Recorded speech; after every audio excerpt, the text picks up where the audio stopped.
Recently, merong bagong study na lumabas na ang pag-intermittent fasting daw or as termed sa study na yon, TRE, time-restricted eating, is linked daw to heart disease. Mas marami yung nagkaroon ng heart attack after 20 years of follow-up based on study na ito. And yun nga, sa ating community, maraming nagpanic, maraming nakabahan, and now they're asking if ipagpapatuloy pa ba natin yung pag-IF natin or pag-intermittent fasting? Or panahon na ba para tayo ay magbumalik sa ating dating gawi ng walang tigil sa pagkain, eating every 2 to 3 hours, small frequent meals, at kalimutan na natin ang intermittent fasting. But before you do that, we will discuss it para alam natin if meron nga bang basis ang study na ito saying nagkaroon ng headline na intermittent fasting is linked to heart disease. So, we will discuss the facts. Ang isang fact sa study na ito, this is just an observational study. Among the many types of research, observational, ito yung isa sa mga pinaka-lowest quality kasi wala siyang direct na intervention. Wala kang kinokontrol na data. Tinitingnan mo lang kung ano yung pangyayari sa isang bagay and then later on, titingnan mo rin kung merong pangyayari na what you want to look into. Just like this study, nag-study sila noong 2003, tinanong nila yung mga 20,000 katao at pina-recall nila kung ano yung kanilang kinain and gaano katagal sila kumakain during the last 2 days before that study was conducted. At yun nga, nakita nila na after 20 years, marami sa mga tao na yon ay mas konti lang yung kanilang eating window. This is specifically 8 hours yung kanilang eating window and they are fasting for 16 hours.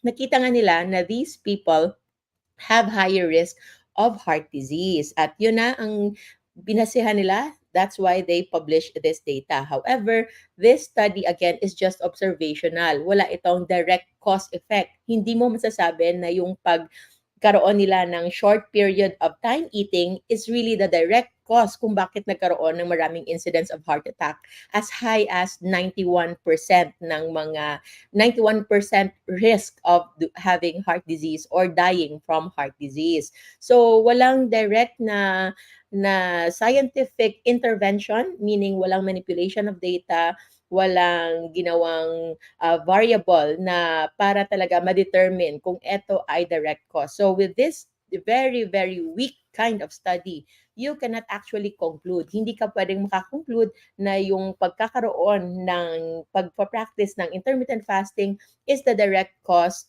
of the heart disease na nakita nila, the increased risk of heart disease later on in their study. So it is also not peer-reviewed. It is just an independent study. At ito ay ginawa and funding from the National Health Institute or National Government of China. So this study was actually done in China and Chinese yung mga authors nito.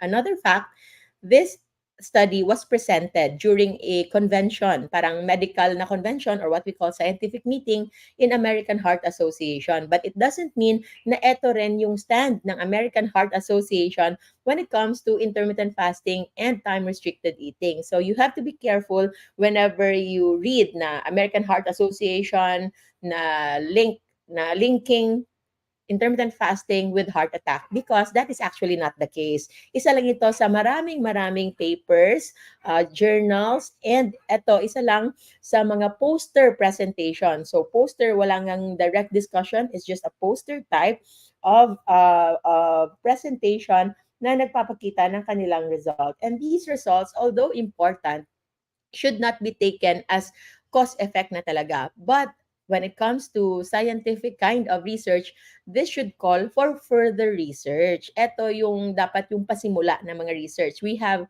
what we call epidemiologic studies. Yung mga epidemiologic studies, sila lang tumitingin sa mga incidents, sa mga kagaya nito, observational studies, na kung saan dyan ka dapat kukuha ng idea as to what is your next step na mas makokontrol mo na yung mga variables involved for you to really say na kung meron ngang cause-effect relationship. I will show you the poster. So, ito yung poster paper na kung saan binase yung news na ito. So, another fact would be 20,000 participants only asked to recall the last 24 to 48 hours of food intake nila. Hindi talaga sila sinundan in a 1 month or 1 year time kung sila nga ay totoong nagkakaroon ng 16-8 na intermittent fasting schedule. So if we re-recall lang sila kung ano yung kinain nila during the last 1 or 2 days, this is subject to bias, and ang generalization or conclusion cannot be objectively obtained. So dapat we have to be very careful in making conclusion. Another fact would be those who have heart disease and cancer had a higher incidence of death. And yun nga, yung mga tao na nag-answer ng questionnaire na ito, na sumali sa discussion na ito, meron ng iba na meron na talagang sakit to begin with. And yung pagkakaroon nila ng higher risk of heart attacks and heart disease may not be related to IF. In fact, baka nga na-prolong pa yung life nila because of IF, although we really cannot know for sure. But yung pagkakaroon nila ng higher risk of heart attack and cancer might be because of their inherent condition na to begin with. Okay? So another fact would be participants ate everything they want and without restriction to nutrient density. For all we know, marami nag-crave after intermittent fasting. If you don't pair up intermittent fasting with low carb, of course, you will mostly eat high carb food because those are the usual cravings ng mga nag-intermittent fasting at ng mga tao hindi talaga nagsumusunod sa low carb. And it's one thing that we do not recommend because one benefit of intermittent fasting is making your body insulin sensitive. However, if you eat insulin spiking food after intermittent fasting or after fasting, you will actually produce more damage sa katawan mo because it will produce oxidative radicals, oxidative stress sa katawan mo because of the highs and lows ng iyong sugar sa iyong katawan. So, make sure that titingnan ninyo kung ano talaga ang data ng mga studies na ito. Last fact, no mention of last meal intake and time of sleep of participants. This is very important kasi ang sleeping in full stomach is already a known risk factor for sudden cardiac death or yung sinasabi nating bangungot. And marami sa mga blood, just like one study before na nagsabi din na delikado ang intermittent fasting, it's because for those who are doing intermittent fasting at nagbe-binge eating sila at kumakain sila ng maraming-marami, during the day, during the night, bago sila matulog. So it's actually not really the fasting itself na nakakos ng heart attack or stroke, but it's actually related to their habit of eating too much just right before sleeping. So the question is, kailangan na ba nating tigilan ang ating pag-IF? I will give you a minute or two para mag-discuss dyan and I will look at the comments dito. Hello, Tom Luz from Capiz. Hello, Beng Manggubat. So, hello po sa inyong lahat. And we will answer talaga kung ano ang dapat nating gawin. Kung ipagpatuloy pa ba or hindi. Si Dantin Reyes, under OMAD can still donate blood? If no, why? Sana mapansin. Yes, you can still do, pero kapag nag-donate nyo ng blood, you might want to eat a little more after and also hydrate more. Kasi baka kayo ay manghina because of blood loss. Okay? So, we will continue. So, give me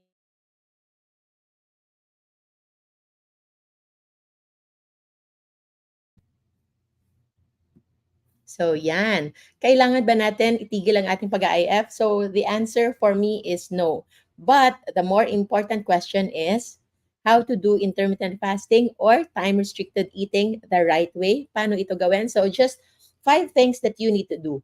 First, make sure it is circadian fasting. So, hindi lang siya basta intermittent fasting, but also intermittent fasting considering the circadian rhythm that we have in our body. And yung pinaka easiest way to do it would be last meal should be 4 to 6 hours before sleeping, regardless of your work schedule, regardless kung ano yung kung paiba-iba yung ginagawa yung schedule sa trabaho, night shift, day shift, or afternoon shift. What is important is your last meal should be 4 to 6 hours before sleeping. Water intake should be around 2 to 4 hours. Yung maramihang water intake should be around 2 to 4 hours before sleeping. Okay? Number 2 that you can do, start with at least 12 hours of intermittent fasting. Either maintain mo ito Or pwede rin i-increase yung inyong fasting window from 12 hours, go itong 13, 14, 15, 16, 17, 18, 20 hours, or OMAD nga, sabi ni Dan. And basing ito sa inyong body composition and health goals. So body composition, if meron pa kayong fats to lose, then maybe you can fast more. If wala na kayong fats to lose, then maybe hindi na kayo kailangan mag-fast longer. Especially sa mga nagtatanong, how about goal weight na?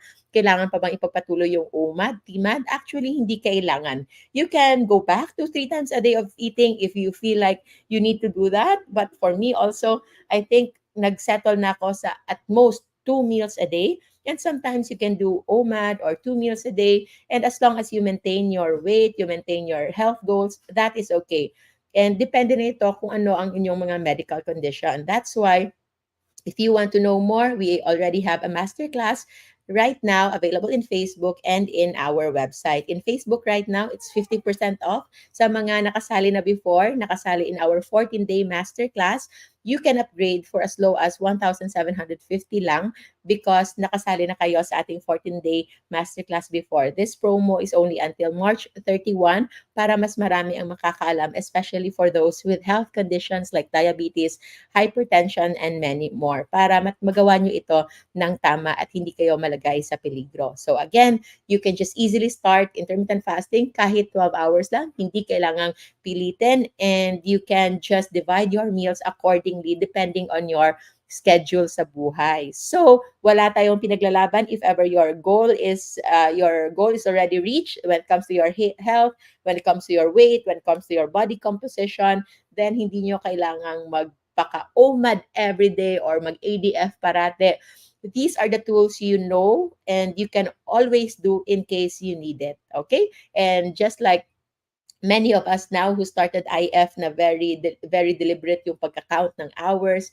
Now we are already listening more to our body. Hindi na kami nagka-track when was the last intake, when are we going to eat first, kung ano na lang. Depende na lang sa availability of food, our appetite also. But we know the basics to as much as possible. Never sleep on a full stomach, okay? And 12 hours is already good enough, especially for maintenance. Number 3, ito yung isa sa mga pinakamalaking pagkakamali ng mga taong nag-IF lang because they are not pairing it up with low insulin spiking foods, okay? Or non-insulin spiking foods dapat yung kainin or also known as low carb. So, go to our website. You can visit jgrtannd.com. Meron tayong food list dyan. You can print it out or it's also in our Facebook. Just research hashtag JGRTan and the food list para makita ninyo kung ano yung mga safe list na pwedeng kainin. Okay? Non-insulin spiking foods dapat, also known as low carb. Number 4, incorporate other healthy habits like exercise, daily sun exposure, positivity, and prayers. So yun is hindi lang basta pagkain lang or IF, but also positivity and prayers.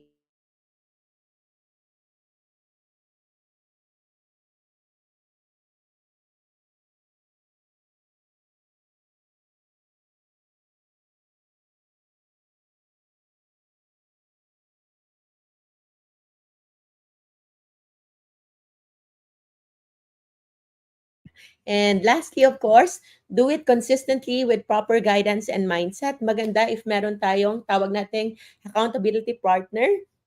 Meron tayong Facebook groups na makakatulong sa inyo. It's all for free, Life Without Rice and Low Carb Feasting and Fasting Community. At kung gusto niyo naman, marami namang coaches that can help you also and guide you on how to do it right. And if you want to do it on your own, you can be properly guided if you will be a part of this masterclass. So an opportunity to join this low carb and fasting masterclass for only as low as 1,750 pesos para sa mga 14-day masterclass enrollees. At sa mga bagong enrollees naman, it's still going to be 50% off. So message nyo lang yung mga admins natin where you are watching this right now para matulungan kayo. So I hope it's now clear na wag tayo basta maniniwala sa headline lang. Ang intermittent fasting is linked to heart disease. So yun lamang po. I think I have to work now. Maraming salamat. This is your Diet Doctora, Dr. Josephine Grace Artan, at maraming salamat. And always remember to stay low carb so that we all stay safe. Maraming salamat. Bye-bye, everybody.